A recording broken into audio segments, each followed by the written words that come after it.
That day had started out so ordinary that it almost feels impossible to believe how it ended.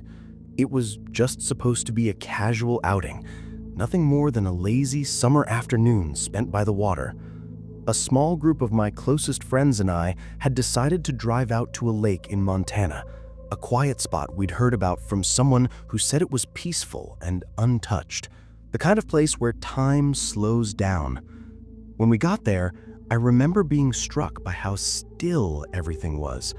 The lake was calm and glassy, reflecting the sky above like a perfect mirror, and a long wooden dock stretched out over the water, creaking softly whenever we stepped on it.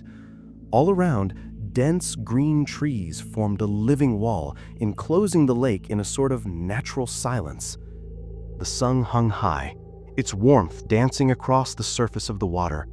We spent hours there, swimming, laughing, daring each other to jump off the dock, lying back on towels while the wind carried the smell of pine through the air. It was one of those rare days where everything felt simple and safe, where nothing bad could possibly happen. None of us knew that by the time the day was over, that feeling would be shattered. As the sun began to sink lower, the light changed.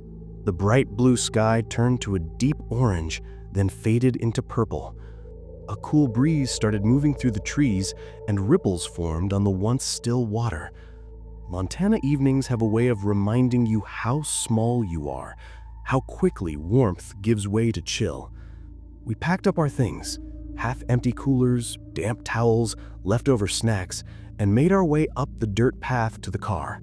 Shadows were stretching long across the ground, and the forest was growing darker by the minute. None of us wanted to stick around after sunset. Once everything was loaded, we piled into the car, still damp, tired, and content in that easy way that only comes after a day spent outdoors. The road that led away from the lake was narrow, a two-lane highway cutting through endless forest.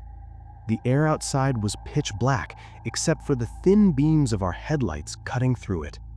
Not a single other car passed us, no lights in the distance, just miles of trees on both sides, tall and unmoving. It was the kind of isolation that should have felt peaceful, but for some reason didn't. For the first few miles, we were quiet. The hum of the tires and the faint rattle of the car were the only sounds. Then something caught my eye, just for a moment, out on the edge of the tree line. Two glowing red dots, faint but unmistakable, staring out from the darkness.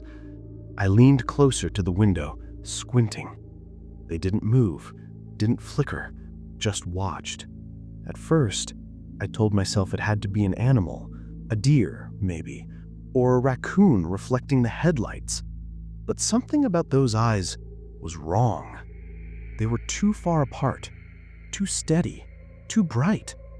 I tried to brush it off, telling myself it was nothing, but as the car rolled on, I realized the eyes were moving too, keeping pace with us through the trees.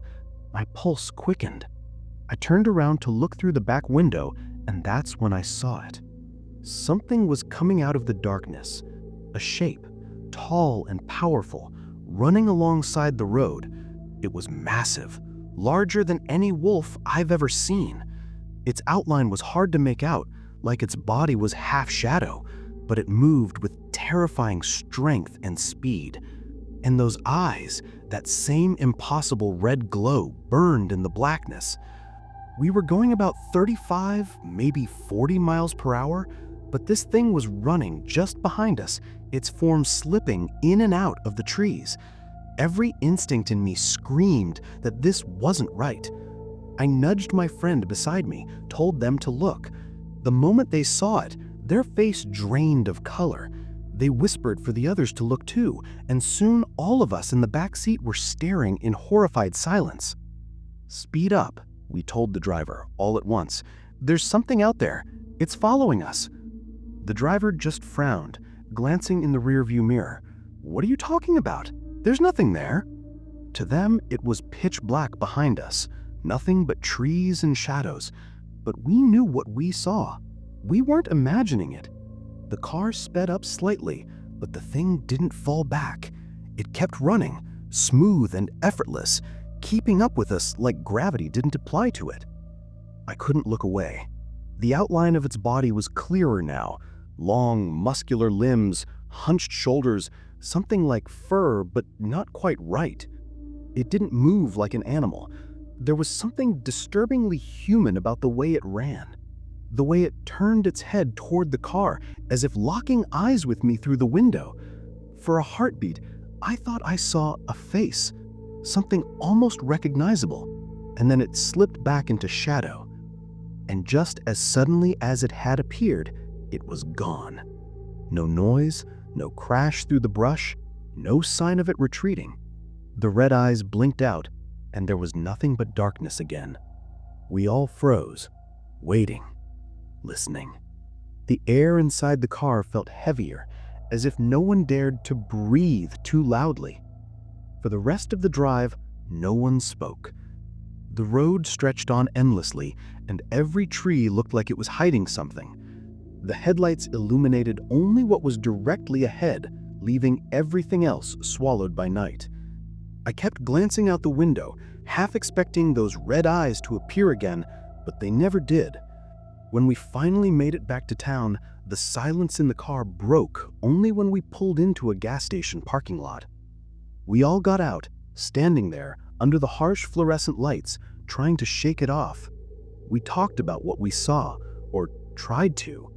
Every one of us described it a little differently, but the same truth kept coming up. Those glowing eyes, that huge wolf-like shape, the impossible speed. Years have passed since that night, and I still think about it. I've driven that same road again, during the day, trying to convince myself there's a logical explanation. Maybe it was an illusion, or maybe we were just tired and seeing things. But deep down, I know that isn't true. I know what I saw running alongside us. Something far too big, too fast, too intelligent to be any normal animal. Whatever it was, it vanished into that Montana night without a trace.